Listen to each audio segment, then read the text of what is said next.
Encore une question, je pense, monsieur.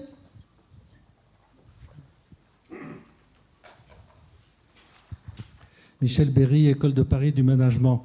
Je voudrais aborder le problème sous la dimension de la communication politique. Alors, la discussion depuis tout à l'heure était absolument passionnante, assez compliquée, assez technique. J'ai pu tout suivre parce que je suis un peu entraîné et que j'avais du temps. Mais j'imagine, je voudrais poser deux sortes de questions. Qu'est-ce que les décideurs politiques arrivent à prendre dans tout ce genre d'échanges? Et deuxièmement, je suppose qu'ils se posent la question, comment vais-je vendre telle mesure au peuple? Alors, je suppose, par exemple, je prends par exemple les allègements de charges à des salaires intermédiaires. C'est quelque chose qui va contre l'air du temps, une sorte de consensus des économistes. Comment un politique peut-il vendre cette mesure au peuple? Quelle serait sa stratégie? Et d'ailleurs, est-ce que ça ne fait pas un peu reculer? Deuxièmement, on a parlé tout à l'heure de charges qui pèsent sur le travail et qu'il faudrait transférer sur d'autres catégories. Le problème, c'est que dans un pays, il y a beaucoup moins de salariés que d'électeurs. Donc, comment vendre quelque chose qui est bon du point de vue de l'emploi et des salariés à des électeurs beaucoup plus nombreux? C'est un autre problème de la politique. Et donc, comment est-ce que vous imaginez que des mesures qui vont un peu contre l'air du temps et un peu compliquées à expliquer peuvent être vendues par les politiques au peuple? Et je ferai une hypothèse, proposer des systèmes compliqués et peut-être une bonne stratégie de politique en termes de communication, parce que comme plus personne n'y comprend rien, l'opposition est un peu divisée. Alors, on n'a pas de politique dans ce panel, donc je ne suis pas sûr que nos économistes se lancent ou accompagnent leurs travaux d'un petit guide de communication politique qui irait avec. J'ai une réponse, il faut appeler Louis Gallois et lui demander de se faire l'avocat de cette politique, il est très talentueux.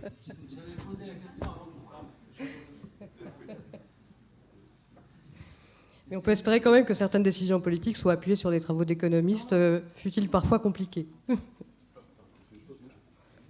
Oui, bien sûr, allez-y. Je vous en prie, Jean-François. Moi, si j'avais une proposition peut-être en termes de clarification sur les allègements bas salaires, en fait, c'est ce qu'on a dit tout à l'heure, c'est une forme de redistribution, c'est-à-dire on juge que les gens qui travaillent doivent avoir un revenu qui est le SMIC, et on se rend compte qu'à ce niveau de salaire, en fait, on peut pas, on exclut un certain nombre de gens du marché du travail, etc.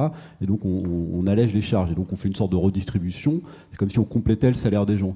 Et je pense que si on pourrait imaginer des schémas qui seraient différents, où le salaire minimum serait plus bas et on aurait des compléments de revenus, c'est un peu ce qui existe avec la prime pour l'activité. Et il me semble que ça permettrait éventuellement de sortir un peu d'un débat sur les aides aux entreprises. Par exemple, quand les allègements sur le SMIC sont classés dans les aides aux entreprises, je ne suis pas sûr que ce soit la description exacte de ce que c'est, puisque pour moi, c'est plutôt une opération de redistribution où, en fait, on fixe un salaire qui n'est pas dans le marché, et après, on le compense aux entreprises pour qu'elles puissent quand même embaucher. Donc peut-être ce serait plus clair si ça passait par la redistribution de façon plus transparente. Je pense qu'on a encore une question vers le fond de la salle, monsieur. Vers le fond, là, un petit peu plus loin.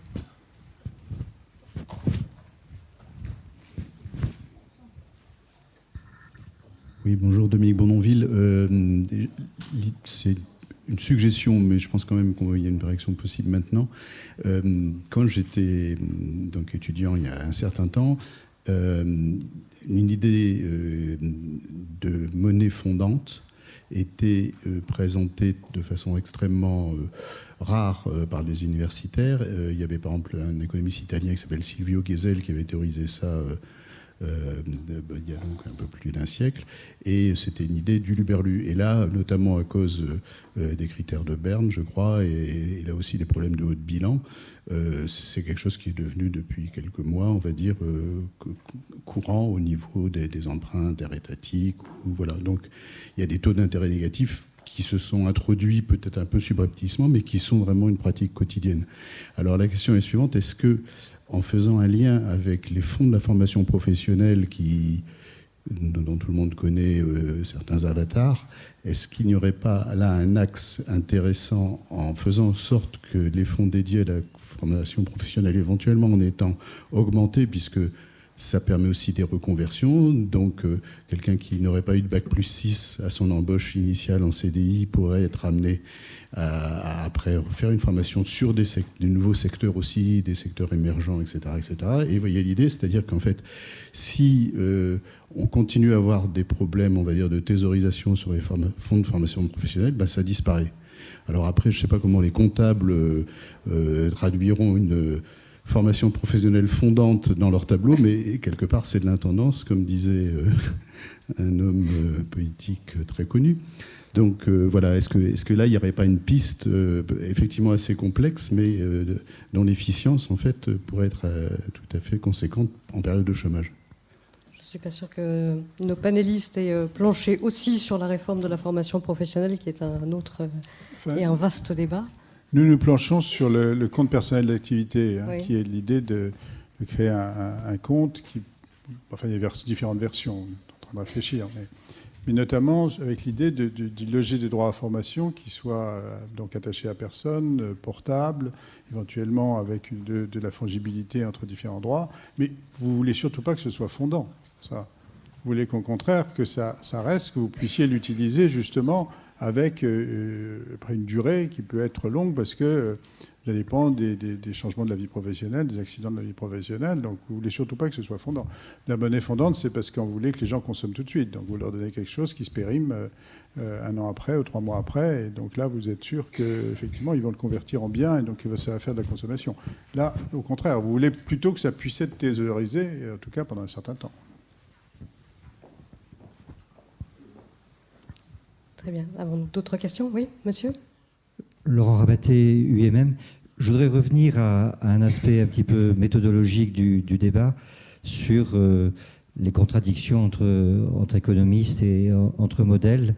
Ce qui m'a frappé, moi, sur les questions évoquées, c'est qu'au moment où on a mis en place les allègements bas salaires, donc il y a maintenant plus de 25 ans, il y a eu 3 rapports du plan qui, le consensus des économistes à ce moment-là, c'était de ne pas faire d'allègement bas salaire, justement en raison des risques sectoriels, notamment le rapport de Foucault ou le rapport Minc. La conclusion du dernier rapport, c'était faire des allègements bas salaire, mais de manière très temporaire, parce que ça risquait d'induire des distorsions sectorielles défavorables aux secteurs qui investissent et exportent. Alors, on nous dit maintenant que le consensus à Aix, notamment, serait plutôt à l'inverse.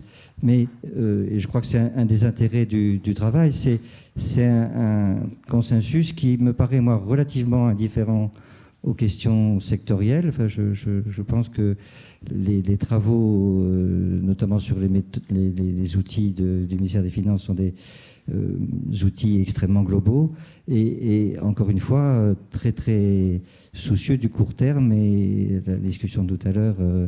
Et je crois que dans les rapports du plan, il y avait eu un véritable effort de projection à très long terme, avec justement une attention forte aux aspects sectoriels qui, évidemment, n'ont un effet qu'à très long terme. Donc, est-ce que dans ce consensus, j'espère qu'il est en train de se fissurer, il n'y a pas cette grande myopie à la fois sur les secteurs et sur le terme?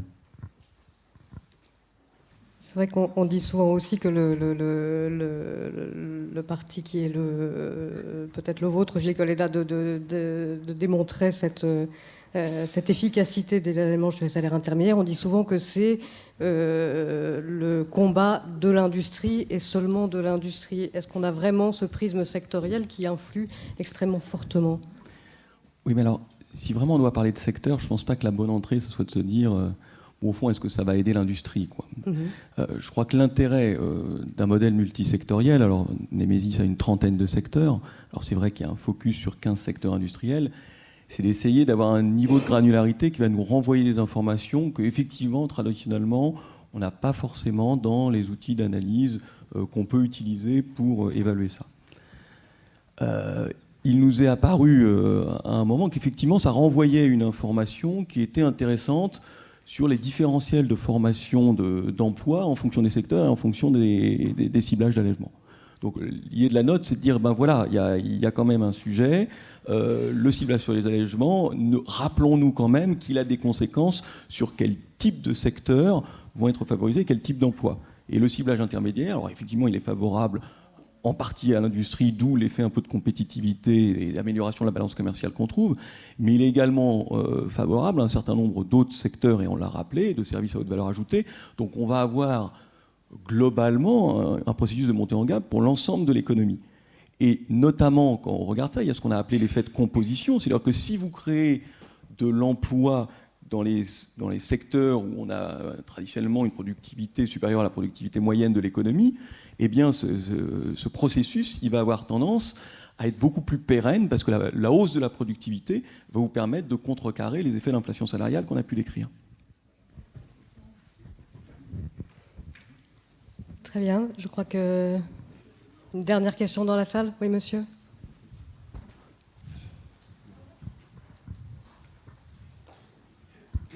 Merci, monsieur Scheller. À travers les différents exposés très, très brillants et très percutants entendus ce soir, lorsqu'on comparait l'Allemagne et la France, j'ai cru comprendre qu'il y avait 3 catégories de considérants: les charges, les salaires et la productivité. Et j'ai cru un peu comprendre que c'était au niveau de la productivité qu'on était distancé. Alors ça choquait d'abord une idée profonde que j'avais sur la productivité du pays, nos cadres, nos ingénieurs. Mais deuxièmement, la question est, à ce moment-là, comment procéder pour augmenter notre productivité, encore une fois, si je ne me trompe pas. Et au fond, sûrement que le débat de ce soir, si encore une fois je suis dans la vérité, devrait être prolongé par cette question, avec peut-être le rôle de l'État, le rôle des normalisations, le rôle... et peut-être d'autres choses, que sais-je. Voilà, ma question est, est-ce que j'ai bien compris? Et si j'ai bien compris, comment procéder pour augmenter la productivité de notre outil industriel? Alors, peut-être que mes camarades me corrigeront, mais il me semble que sur le point qu'évoquait Eric tout à l'heure, sur la divergence, par exemple, de coûts salariaux unitaires entre la France et l'Allemagne, de mémoire, c'est pas la productivité qui joue un rôle, c'est plutôt les coûts. Donc on a eu plutôt historiquement des tendances de productivité, voire même peut-être un peu supérieures en termes macroéconomiques. Après, il faudrait regarder les choses un peu plus microéconomiquement, mais en termes macroéconomiques, je ne pense pas qu'on ait eu une tendance de productivité qui était plus faible que l'Allemagne. En revanche, sur la productivité, mais ce n'est pas le débat d'aujourd'hui, il y a un sujet qui est très important depuis maintenant 2008, qui est que dans un certain nombre de secteurs, on a beaucoup moins de gains de productivité que ce qu'on avait avant la crise de 2008, ce qui rétroagit avec les points qu'on évoquait tout à l'heure sur la formation des salaires, sur la dynamique salariale, sur la négociation des salaires en entreprise, puisque il faut s'adapter pour maintenir les équilibres macroéconomiques à un environnement qui, pour l'instant, en termes de productivité, est beaucoup moins favorable que ce qu'on connaissait avant 2008. Mais dans la dérive, c'est plutôt les coûts que la productivité. Très bien, je crois qu'il me reste à tous vous remercier, et notamment messieurs sur cette estrade pour ce débat.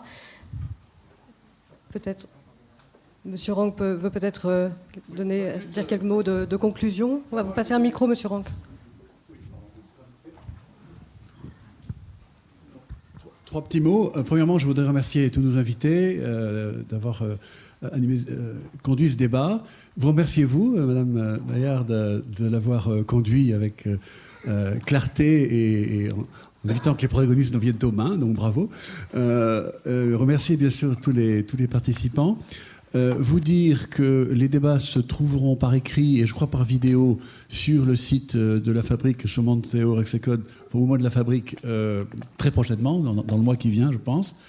Et puis enfin, comme vous avez envie de prolonger ces débats, un verre vous attend, un cocktail vous attend dans l'atrium d'AXA un petit peu plus haut. Merci beaucoup.